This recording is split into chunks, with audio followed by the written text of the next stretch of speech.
Hello and welcome back to another Blue Protocol video. I'm Mobish Ben and I'm going to cover the pay-to-win aspects in Blue Protocol Star Resonance. Let's get straight to it. First off, you need to understand the currencies in the game. There are Unbound orbs, Bound orbs, Unbound Luno, and Bound Luno. These currencies can be converted from left to right, but cannot be converted from right to left.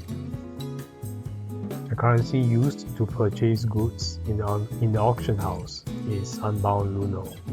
Needless to say, Unbound orbs is king and can be obtained via swiping. Within the auction house, you can purchase a number of items that improve your account. First things, blue orbs. If you have played Tower of Fantasy, these are booster modules. They are needed to refine armor that improve your armor stats. The more of these you have, the higher flat stats you gain. Although the stats on these refinements aren't very high, they probably will add up to a significant amount over time. Hence, I would say that these are pay to win. Depending on what the level cap is, most likely a free-to-play market player can never catch up to a pay-to-win player if they buy these. Good news is that the developers have acknowledged this feedback, since there was an outcry from the CN community during the closed beta test. So we may see some changes, such as removing these from the auction house.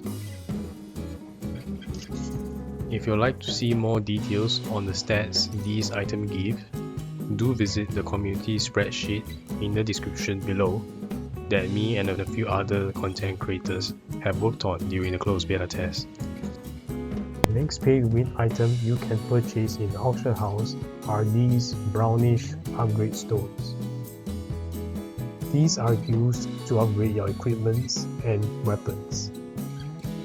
At the end game, purple weapons dropped from dungeons can be upgraded to level 80, while gold weapons to 100. While from leveling your weapons and armor to 100, you need these stones.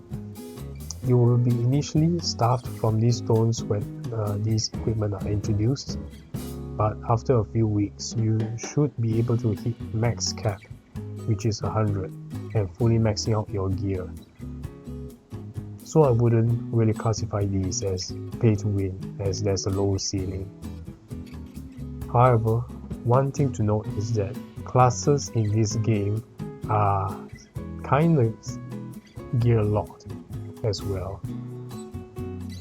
So being able to swipe for upgrade stones will really help you gear multiple classes if you plan to build multiple classes. I would classify this personally as pay to progress. The gears dropped from monsters or dungeons in this game are typically classified into one out of three categories: red armor for strength, blue armor for intelligence, and green armor for agility. Now these are color coded that are separate from the tier of color that they are dropping from, for example purple or gold. And these gears are required for each class because they have the main stats that those classes want. Here's a quick overview of what I mean. In addition, even on blue armor, for example, there exist specific skills such as boosting ice ray damage for the mage class or creating shields for the healer class. So it is likely that in the endgame that each class will need their own set of armor if you planned on playing multiple classes. The same thing applies to the next category of items I'm going to show you, which are skill books that you can buy in the auction house. Skills in the game have a maximum ceiling of level 6 that you can upgrade with skill books at the moment. Within 3 weeks of the closed beta test, I have enough skill books took my skills to level 6 in 2 skills out of 5. So I would only assume that it is only a matter of time until everyone maxes out their skills in all classes, and skill books will become useless then. Hence, I will classify this as a pay to progress item. Now let's talk about the Battle Imagine essence that you can buy from the auction house. Every day we get 2 elite boss keys and 2 world boss keys, which are used to open boss loot boxes after killing them for a chance of a Battle Imagine fragments or small chance of a Battle Imagine essence. Throughout the 3-week closed beta test, I was using up all my keys every day and I did not get a single Imagine drop. Instead, I got purple fragments and less than 5 gold fragments. The Imagine essence is probably the hardest ingredient needed to craft better Imagines, which is now has powerful passive stats as opposed to the old blue protocol. These passive stats can increase your strength, intelligence, and agility levels up to 45% versus without it, on top of having powerful skills. This will significantly improve your performance, whether DPS, healing or tanking, or even supporting skills. On top of that, similarly to the original Blue Protocol, there exists main character Meta Imagines from the main story that have powerful effects that are not found in the open world and must be crafted via gold fragments. You can swipe for other gold essences from the auction house and break them down into gold fragments. Or, why not simply use this feature in the shop that allows you to swap your bow, rose orbs into fragments directly. If you're lucky, you can also get purple or gold Imagines essences from the shop. Now, you might be thinking, well, once we get 2 maxed battle Imagines, that will be it, right? No, it does not stop there. You technically can use multiple Imagines by activating a skill, gaining some buffs, and swapping them for more Imagines to do big burst damage.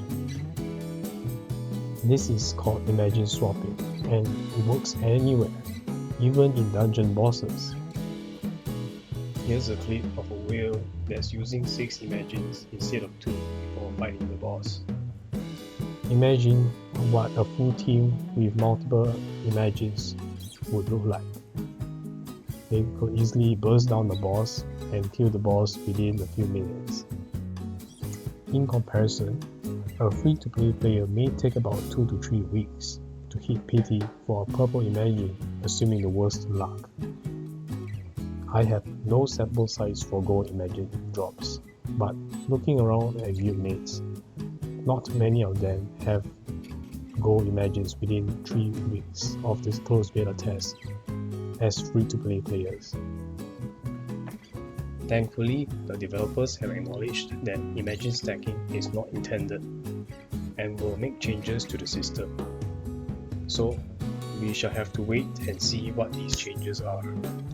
Because of the sheer power of Battle Imagines, I will classify this as pay to win. Now, if you're finding value in my videos, please consider subscribing or leaving a comment to help out the channel, as it will motivate me to continue creating these types of videos for you guys. Now let's talk about the monthly card.